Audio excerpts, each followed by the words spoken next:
Je n'arrive même pas à parler parce que ma tension vraiment, une petite fille comme ça, avec ses enfants, mon Dieu, mourir avec les enfants.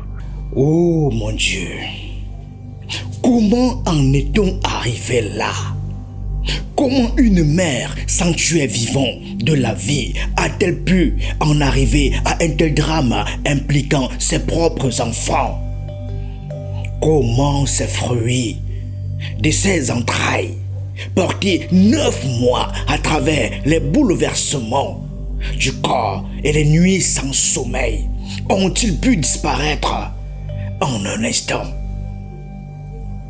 Comment est-il possible qu'à Colbison, à Yaoundé, une famille entière disparaisse ainsi, comme effacée brutalement du quotidien? Comment un foyer ordinaire, niché dans nos ruelles familières où les enfants jouaient hier encore, a-t-il basculé dans un tel gouffre? Comment n'avons-nous rien vu venir, rien entendu dans le tumulte quotidien de nos quartiers populaires? Comment le silence, ce lundi fatal, a-t-il pu devenir plus assourdissant que tous les scandales qui agitent la ville? Comment ces enfants, rieurs dans la cour, sous le soleil de Colbison, ont-ils disparu derrière une porte close?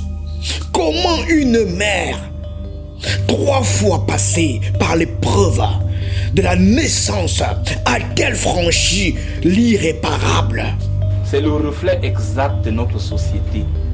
C'est-à-dire que l'ensemble des faits qui se produisent depuis un moment au Cameroun. 9 mois de transformation inscrits dans la chair. 9 mois où le corps se modifie, s'adapte, se prépare à donner la vie. 9 mois d'espoir portés comme une lumière dans l'incertitude. 9 mois de solitude parfois quand le ventre s'arrondit et que le monde continue sans ralentir. 9 mois de bouleversements hormonaux, ces vagues invisibles qui traversent l'âme. 9 mois, 3 fois répétés pour elle à Colbison, presque 3 années offertes à la maternité. 9 mois de sommeil fragile, d'attente, d'inquiétude et d'amour naissant. 9 mois de renoncement, de petits inconforts quotidiens. 9 mois de promesses, secouent légers dans le ventre comme des signaux vitaux, des signaux d'avenir. 9 mois d'apprentissage silencieux avant même le premier cri. J'ai dit toujours à mes beaux-frères, mes frères qui épousent des filles de gauche à droite, 4, 5. Moi, je leur dis toujours que si ça ne va pas, laissez l'enfant détruit de rentrer chez lui. Ça ne sert à rien parce qu'on te lance les mots, tu lances les mots, après, ça commence à faire les problèmes. Et vous-même les femmes, je le dis toujours mes soeurs, je dis que moi, vous-même allez chercher votre mari. Quand tu viens me dire que voici ça, c'est mon mari, je te pose la question, c'est ton mari? Oui. Moi, je ne regarde pas, tu es milliardaire, tu es pauvre, c'est elle-même qui a choisi. Et les jours que si ça ne marche pas, tu me dis que ça ne marche pas, on casse le mariage. Vous faites pas comme les parents nous disent que non, repars. Ce n'est pas facile, va supporter. Moi, je ne retarde pas sur ça. À Zombo, si ça ne donne pas là, chacun prend sa route. Bon, quand je vois, surtout encore pour toi, bébé, moi j'ai mal en tant que parent quand je vois comme ça. Les joies de l'enfantement, ce premier cri qui annonce la vie. Les joies de l'enfantement, ce petit être lové contre la peau, chaud, vivant. Les joies de l'enfantement, ces yeux qui s'ouvrent sur le monde, confiance absolue. Les joies de l'enfantement, ces petites mains qui agrippent un doigt, promesse d'avenir serré dans un point minuscule. Les joies de l'enfantement, les nuits qui malgré la fatigue prennent un autre sens. Les joies de l'enfantement, la fierté du quartier qui murmure une bénédiction.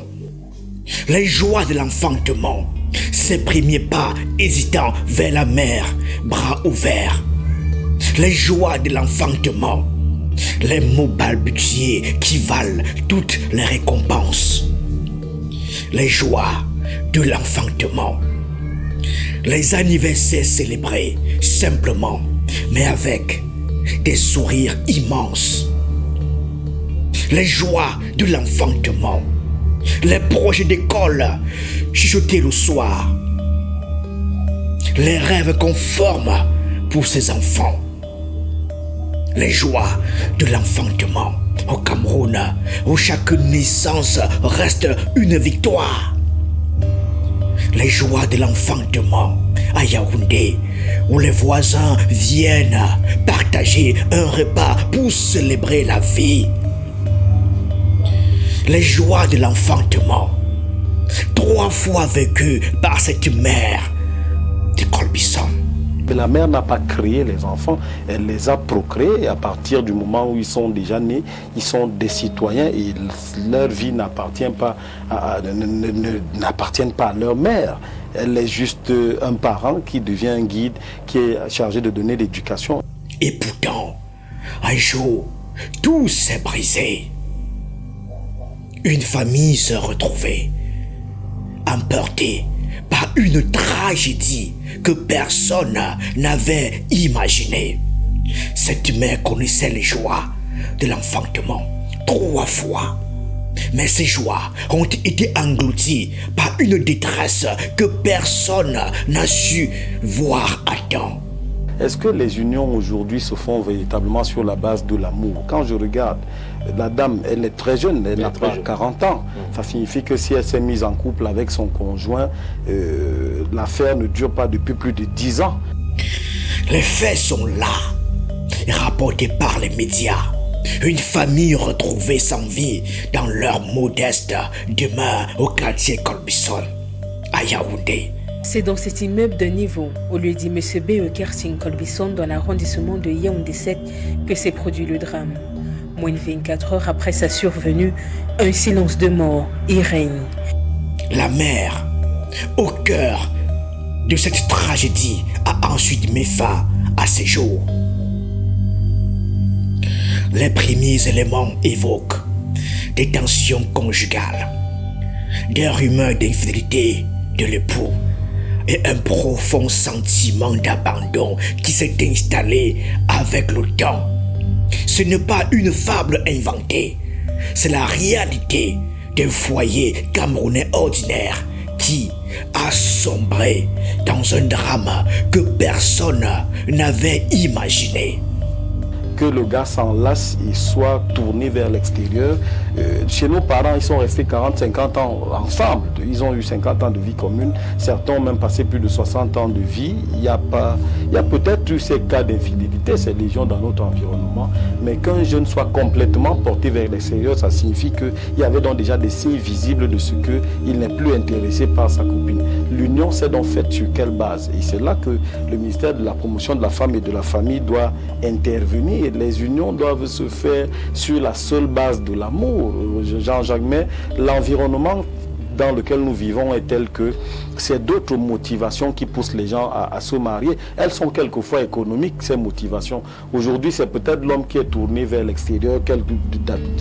Dans d'autres cas, c'est la femme qui va voir à l'extérieur parce que c'est certainement lassé de vous. Bon, l'argument de l'infidélité, il est trop facile. On doit aller rechercher les causes bien plus loin. Comment une mère peut-elle faire l'irréparable sur ses propres enfants, fruits de ses entrailles? Ces 3 petits, portés 9 mois dans le temple sacré de son ventre, nourri de son sang, de ce rêve, 3 fois, elle a traversé l'ouragan hormonal, ce typhon chimique qui submerge l'âme et le corps. Un foyer n'est pas un long fleuve tranquille. Il y a des services sociaux quand votre époux, vous estimez qu'il ne consomme pas le mariage ou alors qu'il a failli à ses obligations rappelées par le maire. Il faut même déjà voir dans cette situation, est-ce une situation de concubinage? Est-ce qu'ils sont mariés légalement? Est-ce que véritablement ils sont de manière juridique liée sur le est-ce que son époux sait quelles sont ses responsabilités vis-à-vis de sa femme. 3 fois le corps brisé par la vie qu'elle donnait. 3 fois les nuits blanches en sentinelle veillant sur le ventre arrondi, comptant chaque soubresaut de vie. 3 fois les vertiges sournois, le monde qui tangue sous le poids d'une nouvelle existence. 3 fois les vergetures tracées, médailles de guerre gravées sur la peau, trophée d'un combat invisible.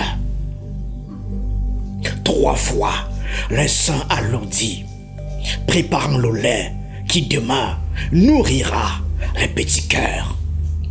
3 fois l'espérance gonflée, ce ventre rond comme tambour de victoire dans le quartier. 3 fois les félicitations du voisinage. Dieu t'a béni. 3 fois les projets d'avenir esquivés. Celui-là sera ingénieur, celle-ci médecin. 3 fois la fierté maternelle, ce sentiment d'invincibilité après chaque cri de naissance. 3 fois le corps reconstruit à peine que la grossesse suivante reprenait son œuvre destructrice, créatrice. Tout est dans le dialogue. La femme, quand elle ne vous plaît plus, c'est normal qu'à un moment donné, Jean-Jacques, que votre femme vous dise « vous ne me plaisez plus ». C'est le Jean-Jacques de la jeunesse que j'ai aimé. C'est le Jean-Jacques qui occupait tel poste de responsabilité que j'ai aimé. Maintenant que ces privilèges sont partis, je suis plus avec vous. Pareil pour l'homme, il suffit de reconnaître, parce que le foyer ne doit pas être vous ne devez pas être en couple malgré vous. 3 fois sans répit véritable, le repos volé entre 2 accouchements, entre 2 espoirs. Et pourtant, l'abîme a surgi. Vous avez choisi librement d'être avec une femme. Vous avez fait des enfants. À partir de cet instant, au-delà de l'amour, il y a un autre intérêt plus grand encore. C'est travailler pour ces enfants-là. En Colbison, une famille s'est éteinte comme une flamme, fragile emportée par la nuit. Une mère, 3 enfants, 4 âmes tendres, parties trop tôt, laissant derrière elles des rêves encore. Les rires cristallins de petits, cascadant comme une pluie joyeuse dans la cour du quartier. Les projets d'école murmurés le soir sous la lampe vacillante. Ces cahiers d'avenir griffonnés de crayons neufs. Les Noëls futurs ou longs se serraient fort les uns contre les autres autour d'un repas frugal mais chaleureux. Aujourd'hui, seul un silence profond règne sur les ruelles étroites de Yaoundé, un silence qui étouffe les pas hésitants des passants et résonne dans chaque recoin de Colbison, interrogeant les murs muets des cases voisines. Derrière cette tragédie se dressent des questions qui frappent l'âme et refusent de se taire. Comment un foyer ordinaire, ancré dans le quotidien de Yaoundé, a-t-il pu basculer si soudainement dans cette douleur immense? Pourquoi n'a-t-on pas perçu dans le tumulte des marchés et des klaxons les signaux avant-coureurs de cette détresse familiale? Quand vous avez des enfants, vous pouvez connaître des erreurs, mais quand vous avez des enfants, vous avez le devoir absolu, parce que l'homme a 2 rôles fondamentaux: protéger et partager. Ça veut dire qu'il partage tout ce qu'il a avec sa famille et il protège sa famille. Donc, ce n'est pas parce que vous êtes frappé d'infidélité que vous ne pouvez plus protéger votre famille. C'est ça dont il est question. Ces questions ne sont pas vaines. Elles sont des flambeaux dans la nuit, illuminant les ombres que nous feignons d'ignorer. Si Colbison doit porter un sens, un souffle capable de transfigurer la douleur en lumière. Voici sa révélation poignante. Ce drame est un miroir tendu à nos aveuglements quotidiens. Une loupe sur nos indifférences cumulées. Il nous révèle, avec une clarté cruelle, que derrière chaque visage croisé, derrière chaque sourire fragile, peut se cacher une souffrance invisible, un cri étouffé sous des couches épaisses de honte ou de tabou. Pensez à la voisine aux yeux baissés, à la sœur dont le rire sonne faux, aux collègues du bureau. Tous, potentiellement, portent en eux un abîme intérieur qui ronge. La vraie force d'une société ne réside pas dans le déni confortable ou le murmure de « c'est une affaire privée ». Non. Elle réside dans la capacité à percevoir la détresse cachée, à deviner la fissure dans le sourire épuisé d'une mère, à écouter attentivement le silence qui parle plus fort que les mots, à tendre une main, un mot juste, une oreille patiente avant que le foyer ne s'effondre. C'est ainsi que nous pouvons espérer transformer la tragédie en enseignement et lumière pour tous.